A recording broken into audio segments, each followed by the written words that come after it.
एक पिता की इमोशनल कहानी। यह स्टोरी शुरू होती है जब मैं घर से गुस्से में बड़बड़ाते हुए निकल आया था और बस स्टैंड की तरफ आगे बढ़ने लगा। मैं मन ही मन बड़बड़ा रहा था, पता नहीं कितने पैसे छुपा के रखे हैं, लेकिन मेरे लिए एक बाइक नहीं ले सकते। अब मैं यहाँ से चला जाऊँगा और तब तक वापस नहीं आऊँगा जब तक मैं खुद के पैसों से बाइक नहीं खरीद लेता। इतना सोच ही रहा था तभी मेरे पैर में मुझे कुछ चुभने का एहसास हुआ। नीचे देखा तो समझ आया कि जल्दबाजी में पापा के जूते पहन आया हूँ। उन जूतों में कील उभरी हुई थी जो मेरे पैर में बार बार घाव किए जा रही थी, लेकिन उस समय गुस्सा अधिक था तो मैं बड़बड़ाते हुए आगे बढ़ गया। एकाएक मुझे याद आया कि मैं पापा का पर्स भी साथ ले आया हूँ। मेरे खुराफाती दिमाग में एक ख्याल आया, क्यों ना आज पापा का पर्स चेक किया जाए, जिसे आज तक उन्होंने किसी को हाथ तक नहीं लगाने दिया था। पता नहीं कौन सा खजाना छुपा के इस पर्स में जो किसी को हाथ नहीं लगाने देते थे। जब मैंने पापा का वह पुराना पर्स खोलकर देखा तो उसमें पैसे तो नहीं मिले, लेकिन पैसों की जगह पर एक डायरी रखी हुई थी। तब मैंने सोचा, ओह, तो यहाँ खजाना छुपा रखा है। मैं समझ रहा था कि यहाँ पापा ने लिखा होगा कि किससे कितने पैसे लेने हैं और किसको कितने पैसे दिए हैं, लेकिन मैं गलत था। जब मैंने उस छोटी सी डायरी का पहला पेज खोलकर देखा तो वहाँ पर जो लिखा था वह थोड़ा सीरियस कर देने वाला था। डायरी में जो लिखा था उसे पढ़ने के बाद मेरे चेहरे पर जो एक्सप्रेशन थे वह गायब हो चुके थे, क्योंकि डायरी में वैसा कुछ नहीं था जैसा मैं सोच रहा था। वहाँ पर उन पैसों का हिसाब लिखा हुआ था जो अलग अलग कामों के लिए अलग अलग लोगों से उधार लिए गए थे।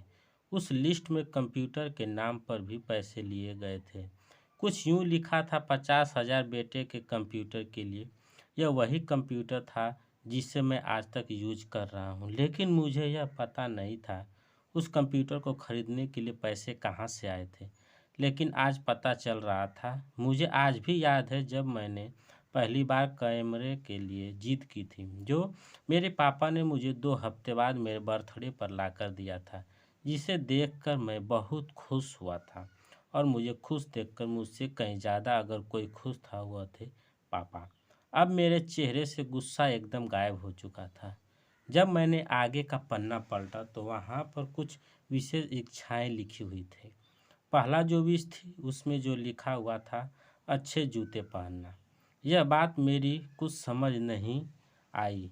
तब मेरा पाँव अचानक पड़ा, सड़क पर भरे हुए पानी पर जा पड़ा और तभी मेरे पाँव में कुछ गीलीपन होने का एहसास हुआ। जब मैंने जूता उतार कर देखा तो उसका तला टूटा हुआ था। यह देखकर मुझे डायरी में लिखी बात याद आ गई।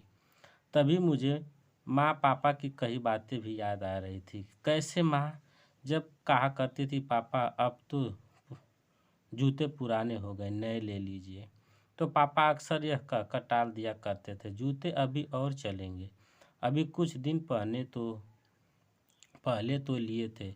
मुझे आज समझ आ रहा था कि कितने दिन और चलेंगे। साथ ही साथ यह भी समझ आ रहा था कि पापा पर्स को क्यों छुपा कर रखते थे। तभी उस डायरी को पढ़ते हुए बस स्टैंड पर पड़ी ब्रेंच पर आकर बैठ गया। अब उस डायरी का आखिरी पन्ना बचा हुआ, तो उस पन्ने को जब मैंने पलट कर देखा तो वहाँ कल की डेट लिखी हुई थी।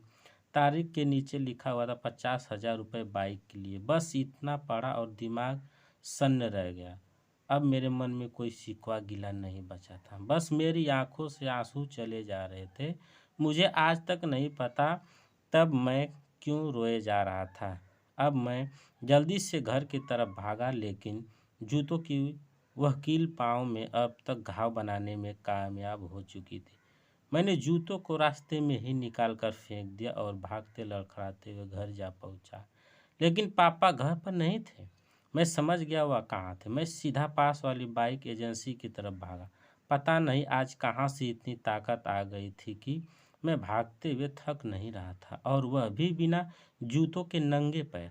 जैसे तैसे मैं बाइक एजेंसी पर पहुंचा। पापा वहीं थे। मैंने पापा को दौड़कर गले लगा लिया और मेरी आंखों से आंसू रुकने का नाम ही नहीं ले रहे थे। पापा को समझ नहीं पा रहे थे, आखिर हो क्या रहा है, मैं क्यों रो रहा हूँ। मैंने पापा से कहा, पापा मुझे मोटरसाइकिल नहीं चाहिए, आप अपने लिए जूते ले लीजिए। अब आज से मैं जो भी करूँगा अपनी मेहनत से अपने बलबूते पर पढ़कर करूँगा।